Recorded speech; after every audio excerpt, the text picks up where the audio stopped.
Պարոն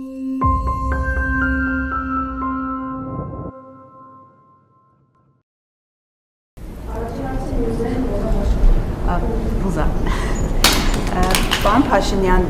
ամիսներ շարունակ, երբ որ դուք սկսեցիք եկեղեցու եւ գաղափարի հետ կապված գործընթացները, դուք այդ ամեն ինչը փաթեթավորում եք եւ արդարացնում եք որպես հայ առաքելական եկեղեցու հետևորդի գործընթացներ, այսինքն դուք այդ ամեն ինչը ներկայացնում եք, որ դուք ընդամենը քաղաքացի եք, հայ առաքելական եկեղեցու հետևորդ եք անում այդ ամենը։ Սակայն նախորդին հունվարի 4-ին ուշ երեկոյան դուք ստորագրեցիք հայտարարության տեքստ 10 եպիսկոպոսների հետ որպես Հայաստանի Հանրապետության վարչապետ։ Սրանով իրավաբաններն ասում են, որ դուք սահմանադրական կարգ եք խախտել եւ առնվազն ձեզ սպառնում է 10-ից 15 տարվա ազատազրկում։ Ինչու եք ստանձնել մի գործընթաց, որը ձեր թիկունքում հեռանկար ունենալով, որ դուք կարող եք ազատազրկվել 10-ից 15 տարի։ Եվ մի դիտարկում եմ ուզում անել, պարոն Փաշինյան, դուք դեկտեմբերի 31-ին մինչ հրապարակում հմայվում էիք դրոններով շոուով, Հայաստանի շատ գյուղերի բնակիչներ, հազարավոր քաղաքացիներ, երեխաներ մթության մեջ ցուրտ տանը դիմավորում էին նոր տարին։ Դուք ստանձնել եք ավելի քան 6 ամիս, կես տարի հեծի կառավարումը։ Ստացվում է, որ ոչինչ չի փոխվել, ավելի վատացել է իրավիճակը եւ ընդամենը մեկ մարդ է շահել Ռոմանոս Պետրոսյանը, որը Սամվել Կարապետյանի հաշվին լավ, այսպես աշխատավարձ է ստանում։ Նախ ես կարծում եմ, որ այն փաստը, որ մարդիկ եղել են մարդիկ, որ ամանորի գիշերը անցկացրել են հոսանքազրկված բնակավայրերում, ցույց է տալիս այն կառավարման արդյունքները, որ նախորդիվ շրջանում իրականացվել է Հայաստանի էլեկտրական ցանցերում եւ այն process-ները, որ վերջին ամիսներին դուք տեսել եք սկսած մայիսից, հենց դրա արդյունք են, որ Հայաստանի էլեկտրական ցանցերը չեն կատարել իրենց ներդրումային պարտավորությունները եւ մասնավորապես Հայաստանի մարզային բնակավայրերում։ Եվ 6 ամսվա ընթացքում, եթե 6 ամսվա ընթացքի process-ները տեղի չունենային, հոսանքազրկված բնակավայրերի թիվը կլիներ ոչ թե ձեր նշածը, այլ ձեր նշածից 3 անգամ ավել, եւ ես հիմա այդ թվում շատ լուրջ կասկածներ ունեմ, որ այդ ամենը արվում էր երկար ժամանակ Հայաստանում քաղաքական դժգոհություններ գեներացնելու համար, թաքնված լինելով Հայաստանի առանցքային կրիտիկական ենթակառուցվածքներից մեկի թիկունքում։ Եվ այդ թվում Ռոմանոս Պետրոսյանի եւ իր գործընկերների եւ մեր մյուս գործընկերների գործունեության արդյունքում պարզվեց, որ Հայաստանի Հանրապետությունում չկա գոնե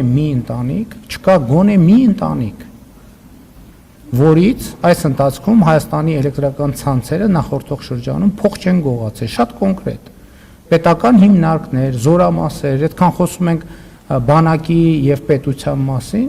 եւ այդ ամեն ինչը դրա արդյունքներ, եւ ես համոզված եմ, որ մենք ճիշտ որոշում ենք կայացրել, արդարացված որոշում ենք կայացրել։ Ես համոզված եմ, որ մենք այդ որոշումը կկարողանանք պաշտպանել բոլոր ատյաններում եւ դուք դա կտեսնեք։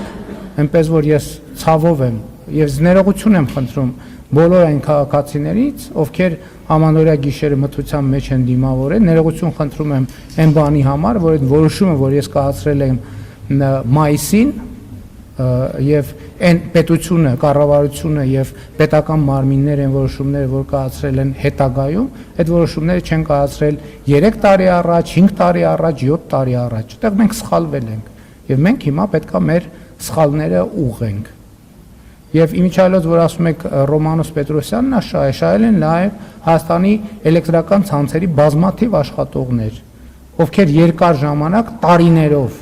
ի տարբերություն Վերնախավի պարգևավճարներ եւ հավելումներ չեն ստացել, Ռոմանոս Պետրոսյանի գործունեության մեկնարկից հետո այդ թվում հավելումներ են ստանում եւ ընդհակառակը ղեկավար կազմը չի ստանում այնքան հավելումներ։ Եվ դուք այնպիսի բացահայտումներ կտեսնեք, այնտեղ մարդիկ են եղել, որ տասնյակ միլիոնավոր դրամներով են հավելումներ եւ պարգևավճարներ ստացել։ Բայց ինչի կառավարությունը մեկը 1000 դրամ պարգևավճար ստանում, ամիսներով գրվում է դրա մասին։ Այդ ինչի է մեր մամուլելու։ Հետաքրքիր է այդ ինչի է մեր մամուլելու։ Այդ ինչի է մեր մամուլը լուր են դեպքերի մասին, երբ որ մեր հաշվի մարդիկ վարկեր են ստացել, տարել դրել իրանց անձնական, իրանց ընտանիքի անդամների, իրենց հորեղբայրների, մորեղբայրների, քեռիների, բաժանաղների, բանի բիզնեսների մեջ։ Հետաքրքիր է այդ ինչի է մամուլը տենց լուր։ Ինչի այդ տասնյակ միլիոն եւ տասնյակ միլիարդ դրամները, որոնք գողացվել են Հայաստանի Հանրապետության կոնկրետ անուն ազգանուն հեռախոսի համար ունեցող հասցե ունեցող քաղաքացիներից բան են, հա, տենց ուշադրության արժանի չեն, այլ որևէ տեղում ենթադրենք 1000 դրամ ավել ծախսված որևէ միջոց կոնկրետ նպատակային դա է ուշադրության արժանի։ Ինչ ով է ձեզ ասել մասնավոր միջոցներ։ Էցի միջոցները ձևավորվում են Հայաստանի Հանրապետության քաղաքացիների, սպառողների վճարած վարձերից, վճարներից։ Հենց այդտեղ է որ այդ ամբողջ խնդիրը։ Հեծում չկա մասնավոր միջոց։ Հեծում մի րոպե սպասեք։ Հեծում կամ վերցրած է վարկեր, որի համար էլի վճարում ենք մենք։ Հեծում կամ գործում է էլեկտրոէներգիայի սակագինը, որի համար վճարում ենք մենք։ Դեռ քիչ չի, որ էլեկտրոէներգիայի սակագնի համար մենք վճարել ենք, քաղաքացիները վճարել ենք։ Հավելագրումներ են արվել պետական հիմնարկների վրա, մասնավոր հիմնարկների վրա։ Հայաստանի Հանրապետությունում մի ընտանիք չկա, որից հեծը ձեր նշած անձանց կառավարման շրջանում փող չի գողացել։ Մի այդպիսի ընտանիք չկա։ Մի այդպիսի հիմնարկ չկա, մի այդպիսի մարդ չկա, մի հոգի։ Երևի մենակ իրանք իրանցից էլ ըստ ամենայնի գողացած կլինեն։